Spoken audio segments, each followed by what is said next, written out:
Well, I didn't hear anything come down today, but as long as I'm out here getting wet, let's take a look at what'll be coming down this next week.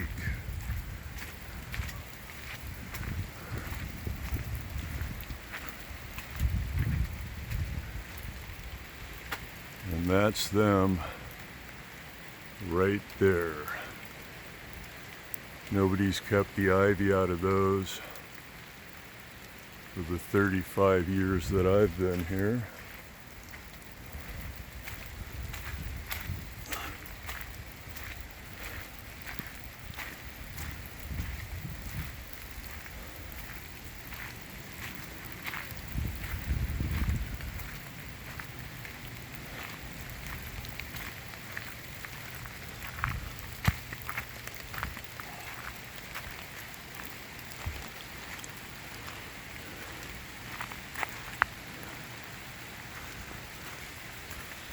Now, I don't actually know if these trees belong to the adjoiner to the south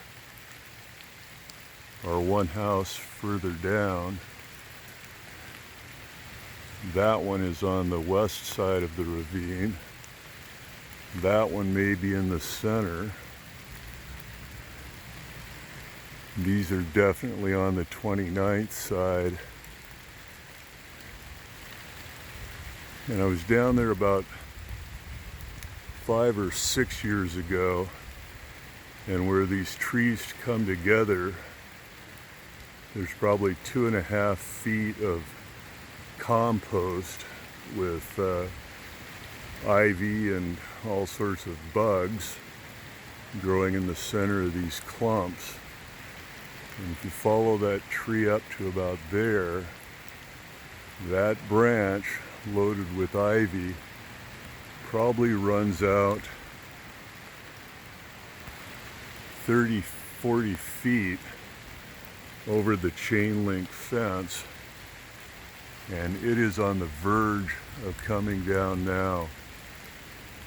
My guess, a rain like this, once the leaves set on that thing and the slightest bit of wind, and that's going to be in the backyard. Whether or not it makes it into the hot tub or not, my guess is it will.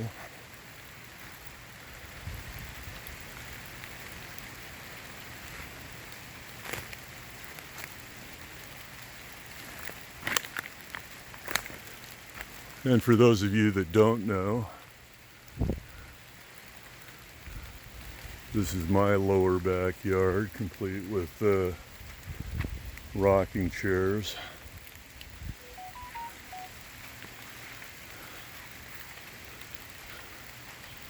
That rhododendron's going to have some nice flowers.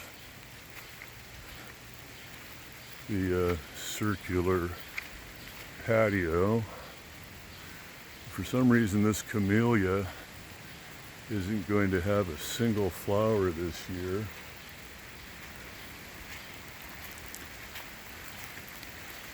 And there's 4 alder trees here that were topped probably 25 years ago by Dave and Mike. And they actually rotted all the way down to the ground, right down the center. So that tree and that tree actually have daylight. They're not 2 trees, they're one tree that's split right down the center with rot. They were cut at about 40 feet, and now they probably have 50 feet of new growth on the top. And that one's going to take out my fence. And of course over here,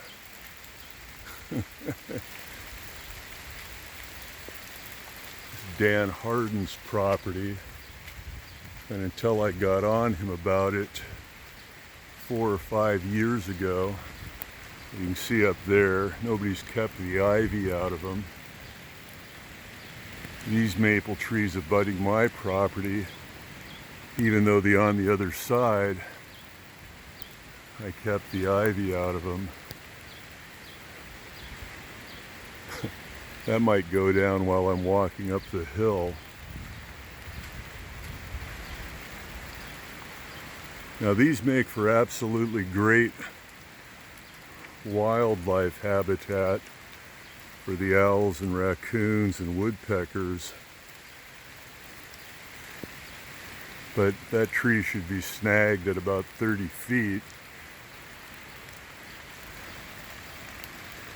And here's the one that I had a permit to take down one of the twins, because I'd been telling the adjoining neighbor for 3 years that they were rotting down the middle. So I was spending the money with the permit to have them taken down. Naturally, I took down the most rotted half that was going to take out my property. About a month later, when we got the big snow, that tree that fell up the hill there, probably over 100 feet tall, and you can see that's probably 2.5 feet thick at the base. Because they were twins, they were rotted down the middle and the rot was at an angle like that. So like I said, when the snow hit, that thing fell easily 110 feet up the hill.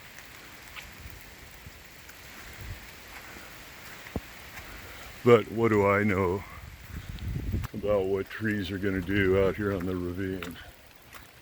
I don't know.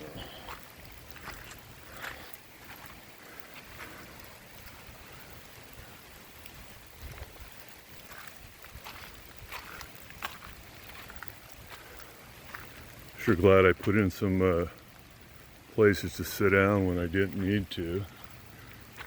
Sit down, that is.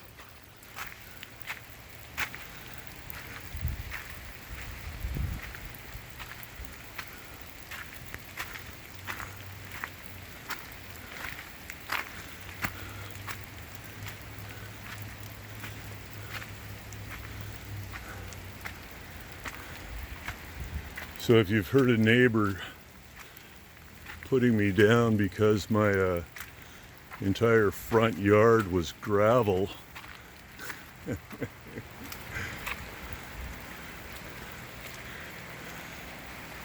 frankly, consider the source.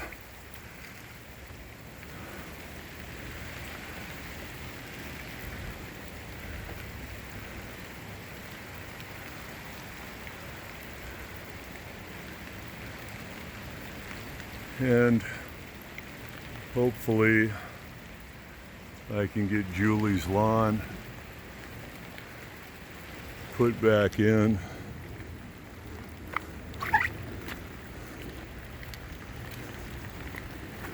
This fall.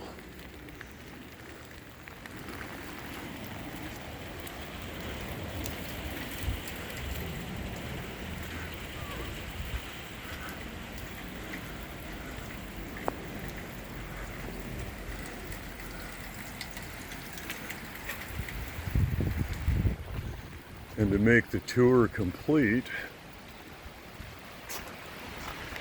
those 2 spruce trees there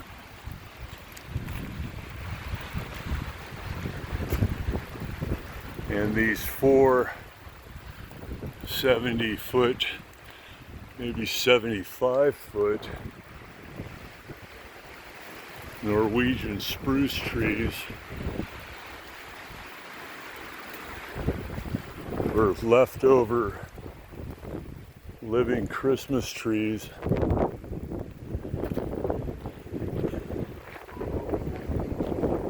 purchased from Chubby and Tubby in 1989.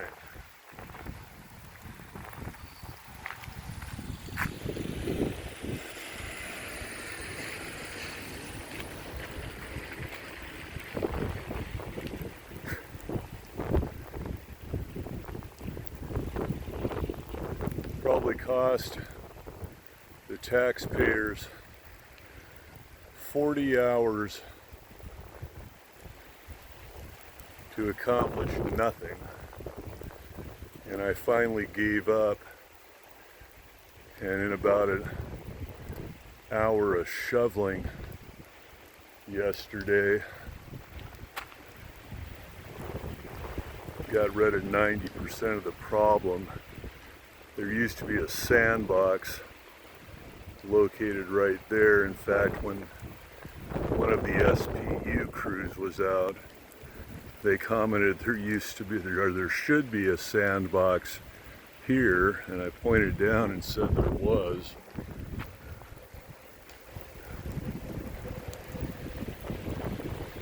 Anyway, I should probably get out of the rain.